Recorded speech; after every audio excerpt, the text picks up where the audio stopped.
तस्वीरों में देख पा रहे हैं किस तरह से अयोध्या के लिए ये युवक निकल चुके हैं साइकिल पर सवार होकर, और एक युवक पैदल 750 किलोमीटर की जो दूरी है वो तय करेंगे। रोज का 75 किलोमीटर हम दौड़ेंगे और हमने रेस को स्टार्ट कर दिया। आज हमारा पहला दिन है करनाल से अयोध्या का। अच्छा, आस्था है भगवान के प्रति? बिल्कुल जी, श्री राम के नाम की ये मेरी पहली दौड़ रहेगी। इतने साल बाद हम अयोध्या का मंदिर निर्माण हुआ है, तो इसीलिए हम जा रहे हैं। अंत तक दिखाएगा वीडियो की आखिरकार। तो कहाँ से प्रेरणा मिली, क्या कैसे आपने सोचा? श्री ज्ञानानंद जी महाराज, हमारे माननीय श्री मुख्यमंत्री जी, उनसे प्रेरणा लेते हुए मैंने ये आज रेस को शुरू किया। करनाल से अयोध्या का आज हमारा पहला दिन है। क्या नाम है आपका? मेरा नाम अशोक पाल है जी। धन्यवाद जी। तस्वीरों में देख सकते हैं भगवान के प्रति एक आस्था है, और उसी आस्था के चलते पैदल यात्रा जो कि 750 किलोमीटर की रहने वाली है वो युवक तय करेंगे पैदल। मैम, क्या कहेंगे जो युवक पैदल यात्रा कर रहे हैं भगवान की यात्रा? बड़े गर्व और गौरव की बात है कि 500 साल के इस संघर्ष के बाद भगवान श्री राम जी की प्राण प्रतिष्ठा वहाँ अयोध्या में होने जा रही है। और युवाओं का जोश जिस तरह से आपने देखा कि एक युवक अशोक हमारे यहाँ से पैदल दौड़ता हुआ जाएगा। लगभग 750 किलोमीटर का ये सफ़र है, जिसमें उसका सहयोगी बनकर मनोज गया है जो साइकिल पे जाएगा। जब उससे बात की तो उसने बताया कि माननीय मुख्यमंत्री मनोहर लाल जी की प्रेरणा से और पूज्य श्री स्वामी ज्ञानानंद जी महाराज जी की प्रेरणा से ब्रह्म सरोवर का जल वो लेकर आया है, और वहाँ से गीता भूमि से वो संदेश लेकर भगवान श्री कृष्ण का अयोध्या तक लेकर जाएगा। कामना करती हूँ कि उसकी यात्रा मंगलकारी होगी, और जिस तरह से 750 किलोमीटर के दायरे में जो भी राम भक्त आएंगे, जो भी राम से आस्था जिनकी जुड़ी हुई होगी, वो उसका सहयोग भी करेंगे। हमने भी पूरी तरह से सहयोग करने का उसे आश्वासन दिया है। मुझे विश्वास है कि उन्होंने कहा है कि लगभग 70 किलोमीटर 75 किलोमीटर वो रोज़ दौड़ेंगे, तो जिससे कि वो आने वाली 22 तारीख से पहले जब भगवान श्री राम लला जी का प्राण प्रतिष्ठा माननीय प्रधानमंत्री आदरणीय नरेंद्र भाई मोदी जी के द्वारा हो रही होगी, तो उनके वो साक्ष्य बनेंगे, अपनी आंखों से देख पाएंगे। ये हमारी आस्था है, और मुझे तो इतना विश्वास है कि भगवान श्री राम जी ने जब हनुमान जी को आशीर्वाद दिया तो उन्होंने समुद्र को पार करके लंका पहुंच गए थे। ये हमारा बच्चा करनाल का नाम रोशन करेगा और पूरी तरह से सुरक्षित वहां अयोध्या पहुंचेगा।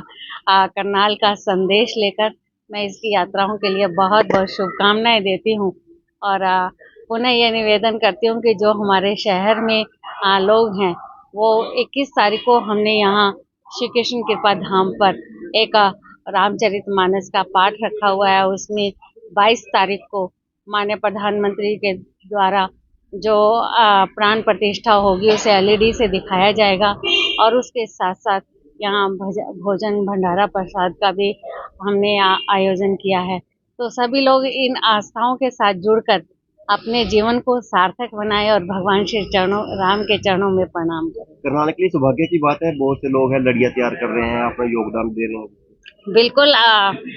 दिवाली हम हर साल मनाते हैं, पर ये दिवाली विशेष दिवाली हमारे लिए है, और इस पे हमने सभी से आह्वान किया है कि आप जिस तरह से दिवाली पर नए वस्त्र पहनते हैं, आतिशबाजी चलाते हैं, अपने घरों में रोशनी करते हैं, और कम से कम 5 दिए तो अपने घर में ज़रूर जगाएं, अपने घरों में रोशनी करें।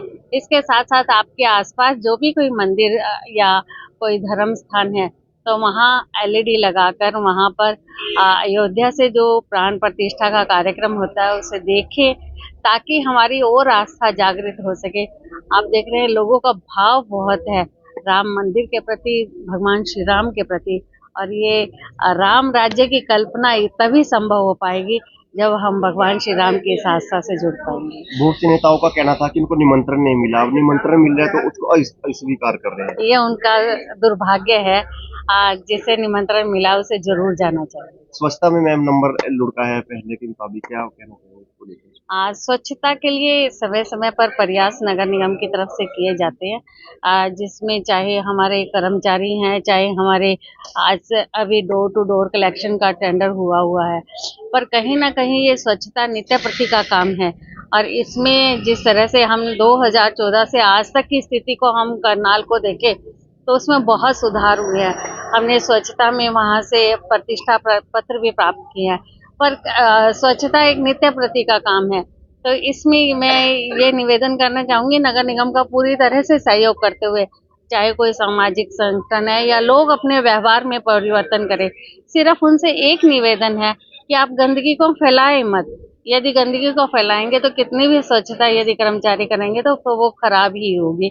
पर यदि आप इस बात का ध्यान रखेंगे अपने घरों में कचरे को इकट्ठा करके यदि डोर टू डोर कलेक्शन की हमारी गाड़ियां हर क्षेत्र में पहुंचाएंगे तो हमारा शहर स्वच्छ और सुंदर रहेगा। कुछ क्षेत्र में कार्यक्रम था एक आज, इसके बारे में पूछता हूँ। बड़ी संख्या में लोग पहुंचे थे आपके।